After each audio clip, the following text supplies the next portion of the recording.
And just like that, the Golden State Warriors season is over. Unbelievable, man. If you guys haven't already seen, the Memphis Grizzlies have just beat the Golden State Warriors in the last game of the play-in tournament and have claimed the 8th seed in the 2021 NBA playoffs and will be facing the Utah Jazz on Sunday. And the Golden State Warriors will be headed home. Let's talk about this game. This game was the best game of the play-in tournament. And before I even start, I want to talk about how the play-in tournament is a great addition, a great precursor to the NBA playoffs. We've seen some great moments. We've seen some great performances. And we've had high-level competition in majority of the games on the Western Conference side. The Eastern Conference games weren't really that great, but the Western Conference games were highly competitive. It was everything that we wanted from it. And I think it should stay. A few modifications, but that's besides the point. This game in its own was great. Going into overtime, heading into the fourth quarter, like the crunch time moments of this game made you feel as if like this was a game 7, and that's what we wanted to see. We saw Ja Morant have one of his best games of his career. We saw Steph Curry do what he does best. We saw great moments from the role players as well, such as Grayson Allen, who had 2 big threes in that game. You had Jordan Poole, who was playing great, exceptionally pretty well from what we expected Jordan Poole to do. He was trying to do what he could, and it was just a good game to see from 2 teams who were trying their hardest to get into that last spot in the playoffs. And of course, the Memphis Grizzlies captured it. And I think with the Memphis Grizzlies winning, we had to give some respect to Ja Morant. I think Ja Morant has garnered a lot of attention with a lot of people, and they don't really believe that he is a point guard that can lead his team due to how he plays. He's not really the prototypical point guard such as Steph Curry, who can shoot the ball at a high level, or a crazy playmaker of the likes of Chris Paul. He's cut from the same cloth of Russell Westbrook and AI. And these are point guards that have been slandered majority of their careers due to the fact that they're athletic. They're going to look to score first, but Ja Morant deserves the credit that he needs to deserve. He deserves the credit that he's earned. He's been a Rookie of the Year. I mean, last year the Grizzlies were going to make the playoffs, but due to COVID and the bubble and having guys injured, it of course didn't happen. And this year they're in the same predicament, and they won 2 games to get into the playoffs. So you have to give some credit to not just Ja Morant, but the entire Grizzlies organization. Now, do I think they'll have a shot of beating the Utah Jazz? I think the Utah Jazz are going to do a great job and probably win that series, of course, because they're the best team in the NBA with the best record. The only thing that's scary about that series is the fact that Donovan Mitchell, we don't know how his health is, if he's going to be back for game 1 or when he's going to be back in that series. But I think the Grizzlies are a team where they can play great defense. If Valanciunas can stay out of foul trouble, if Dylan Brooks can stay out of foul trouble, and if Jaren Jackson Jr. can stay out of foul trouble, this is a very, very tough team to go up against on the defensive side of the ball. But on the offense, they're a team that also plays very, very fast. So they're a tricky team to play up against. But I think the Utah Jazz will get it done. But don't expect this series to be a sweep at all, by any means. But yeah, that's just I'm short about that series. I want to talk about the Warriors now, because this is more so what I want to talk about. This season has just been, when we talk about Steph Curry, this has been one of his greatest seasons of all time, and he's broken so many records. And I think that the Warriors have gained 2 things positively and negatively from this season that they have to go into the offseason knowing now. Positively, you've seen some great signs from your team. You know Steph Curry is still one of the best players of all time, best players in the league right now. Going into next season, he's going to be one of the best players, if not the best player going into that season. You've seen great performances from your newly additions such as JTA, Jordan Poole. And Jordan Poole in this game, he was taking shots that if Klay Thompson was healthy, Klay would be taking those shots. And at times it felt like Jordan Poole didn't want to take those shots, but near the end of those games, he was letting it fly, trying to make a play. Now that's stuff that you like to see from your young guys, because you're building them up to get them ready for next season. So that was a good sign.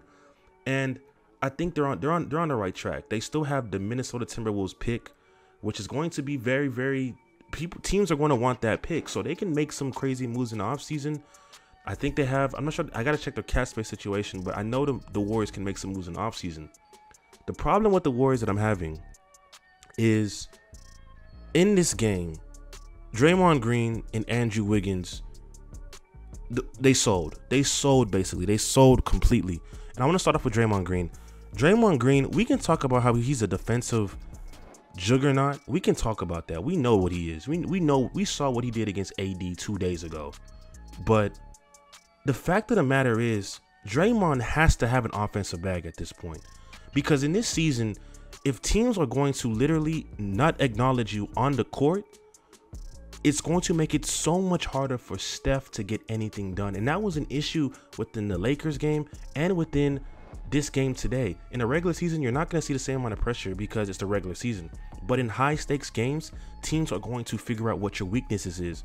And you saw this. Steph Curry's a great player. He's going to drop 30 off rip because he's such a great player.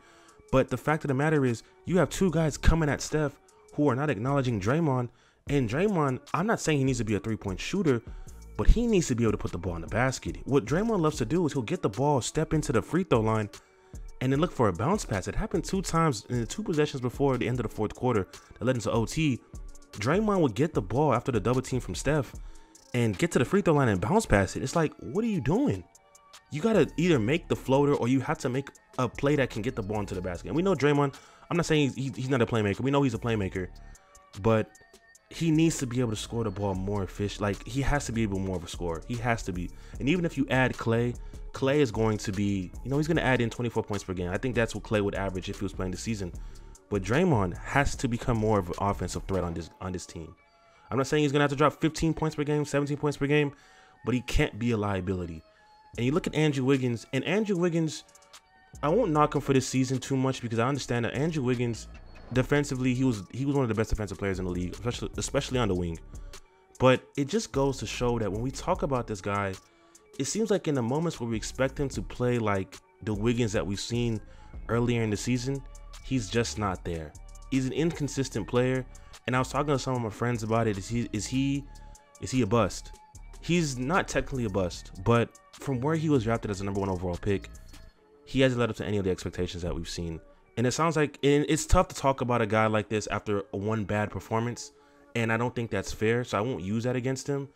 But in a game like this, it's so important that your best players play to the level that you expect them to play at. And it's just unfortunate that the Warriors with Steph, Steph is going to do what Steph can do. I mean, you're getting double teamed at half court. That's what we see if you play NBA 2K, that's what we see in NBA 2K when you have 10 points in the first quarter. Like, it's tough to do. And Steph is still going to get his, but you got to get some offensive help with this team. And it's just unfortunate because it was a story that we saw earlier in the season. It was Steph Curry is going to be able to score 40, but can anybody else on this team help him? And we clearly didn't see that this season. And in the games that mattered most, such as the last 2 games, it got very, very difficult for the Warriors to finally get some offensive production. But I do think that when they add Clay, they're going to be a lot better. I think what you've seen from these young guys again, from JTA is not young, but from the guys that you've added in, you have something to build off of. And this team is going to be something scary to deal with next season once they're fully healthy, and with the offseason moves I believe they'll make. And I'll talk more about this in my next video because I think a lot of people need to understand that the Warriors are coming.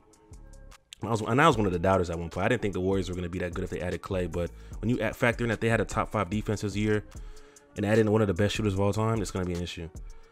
But yeah, that's just a quick reaction to what happened today.